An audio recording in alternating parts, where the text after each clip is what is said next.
வணக்கம் சாப்பாடு பிரியர்களே, இது நம்ம பழைய சோறு பச்சை மிளகாதாங்க. இந்த வார குக் வித் கோமாளியில் திவ்யா துரைசாமி அவங்க செஞ்ச வெங்காய இலுப்பை காரம் ரைஸ் எப்படி செய்யறதா பார்க்க போகிறோம். குழந்தைங்களுக்கு டிஃபன் பாக்ஸில் பேக் பண்ணி கொடுக்கறதுக்கு ஒரு சூப்பரான ஒரு லஞ்ச் பாக்ஸ் ரெசிபியும் கூட. இப்போ இந்த ரெசிபி எப்படி செய்கிறதுன்னு பார்க்கலாம். முதல்ல இதுக்கு தேவையான மசாலா ரெடி பண்ணிக்கலாம். அதுக்கு ஒரு பேனில் 1 டேபிள் ஸ்பூன் கடலைப்பருப்பு, 1 டேபிள் ஸ்பூன் உளுத்தம்பருப்பு. இப்போ இது ரெண்டையும் ஒரு 2 நிமிஷத்துக்கு நல்லா ரோஸ்ட் பண்ணிக்கலாம்.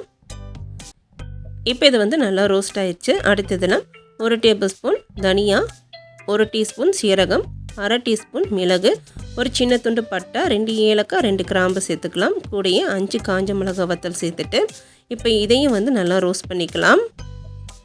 இப்போ இதுவும் நல்லா ரோஸ்ட் ஆயிடுச்சு பாருங்கள். அடுத்து இதில் 2 டேபிள் ஸ்பூன் போல் துருவின தேங்காய் சேர்த்துக்கலாம். தேங்காய் சேர்த்துட்டு இப்போ இந்த தேங்காயோட கலர் மாறுற வரைக்கும் இதையும் நல்லா ரோஸ்ட் பண்ணிக்கலாம். இப்போ தேங்காயோட கலர் மாறிடுச்சு பாருங்கள். இப்போ இதை நல்லா ஆற வச்சு நம்ம எடுத்துக்கலாம். இப்போ நம்ம வறுத்து வச்சுருக்க இந்த பொருட்கள் எல்லாத்தையும் நல்லா ஆற வச்சு மிக்ஸி ஜாரில் சேர்த்துருக்கோம். இது கூட கொஞ்சமாக பெருங்காயத்தூள் சேர்த்துட்டு இந்த அளவுக்கு நல்லா பவுடராக அரைச்சி எடுத்துகிட்டு வந்திருக்கோம் பாருங்கள். இப்போ இது இருக்கட்டும். அடுத்து இன்னொரு பேன் எடுத்துக்கலாம். இதில் 2 டேபிள் ஸ்பூன் போல் நம்ம எண்ணெய் சேர்த்துக்கலாம். எண்ணெய் நல்லா சூடான பிறகு கடுகு, உளுத்தம் பருப்பு, கூடயே கொஞ்சம் கடலைப்பருப்பு இப்போ இதெல்லாம் சேர்த்துட்டு கடுகு நல்லா பொரிய விட்டுலாம்.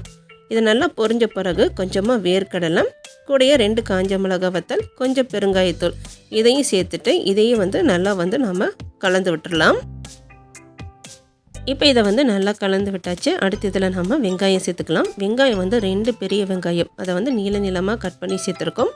இப்போ இந்த வெங்காயம் சேர்த்துட்டு இப்போ இந்த வெங்காயத்தையும் நல்லா வதக்கி விட்டுக்கலாம். இப்போ வெங்காயம் நல்லா வதங்கிருச்சு. இந்த வெங்காயம் இந்த அளவுக்கு நல்லா வதங்கின பிறகு இதில் நம்ம 100 கிராம் போல் கத்திரிக்காவை சின்ன சின்னதாக கட் பண்ணி வச்சுருக்கோம். இது கூடயே 1/4 டீஸ்பூன் மஞ்சள்தூள், இதுக்கு தேவையான அளவு உப்பு, கூடயே ஃப்ரெஷ்ஷான கருவேப்பிலை கொஞ்சம் சேர்த்துக்கலாம். சேர்த்துட்டு இப்போ இந்த கத்திரிக்காவை ஒரு 2 நிமிஷத்துக்கு நம்ம நல்லா வதக்கி விட்டுக்கலாம். இப்போ நம்ம சேர்த்த இந்த கத்திரிக்காவை ஒரு 2 நிமிஷத்துக்கு நல்லா வதக்கி விட்டாச்சு. அடுத்து இதில் ஒரு சின்ன நெல்லிக்காய் சைஸுக்கு புளி ஊற வச்சுருந்தோம். இப்போ இந்த புளி தண்ணியை இதில் சேர்த்த பிறகு இது கூட நம்ம ஏற்கனவே அரைச்சி வச்சுருக்கேன் இந்த மசாலா பொடி சேர்த்துக்கலாம். நான் 3 டேபிள் ஸ்பூன் போல் சேர்த்துக்கிறேன். உங்களுக்கு காரம் எவ்வளோ தேவையோ அதுக்கேற்றாப்புல நீங்கள் இந்த பொடி சேர்த்துக்கோங்க. இப்போ இதை சேர்த்த பிறகு இது எல்லாத்தையும் ஒரு வாட்டி நல்லா கலந்து விட்டுடலாம். அடுத்ததான் இதில் கொஞ்சமாக தண்ணி சேர்த்துட்டு இப்போ இதை திரும்பவும் ஒரு வாட்டி நல்லா கலந்து விட்டுடலாம். இப்போ இது எல்லாத்தையும் நல்லா கலந்து விட்ட பிறகு நம்ம சேர்த்து இந்த புளியோட பச்சை வாசனை போய் இந்த கத்திரிக்காய் நல்லா வெந்து வரணும். அது வரைக்கும் லோ ஃப்ளேமில் ஒரு மூடி போட்டு மூடிட்டு ஒரு 10 நிமிஷம் நம்ம அப்படியே விட்டுடலாம். இப்போ நம்ம சேர்த்து அந்த புளியோட பச்சை வாசனை போய் இந்த மசாலா நல்லா ரெடியாக இருக்குது. இப்போ இதில் நம்ம ஏற்கனவே ரெடி பண்ணி வச்சுருக்க இந்த சாதத்தை சேர்த்துக்கலாம்.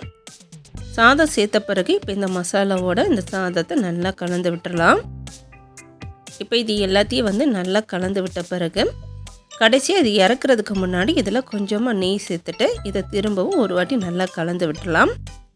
அவ்வளோதான். இந்த வாரம் குக் வித் கோமாளியில் திவ்யா துரைசாமி அவங்க செஞ்ச வெங்காய இலுப்பை கார ரைஸ் எப்படி செய்கிறதுன்னு பார்த்தோம். இந்த ரெசிபியை மறக்காமல் நீங்களும் ஒரு வாட்டி ட்ரை பண்ணி பாருங்கள்.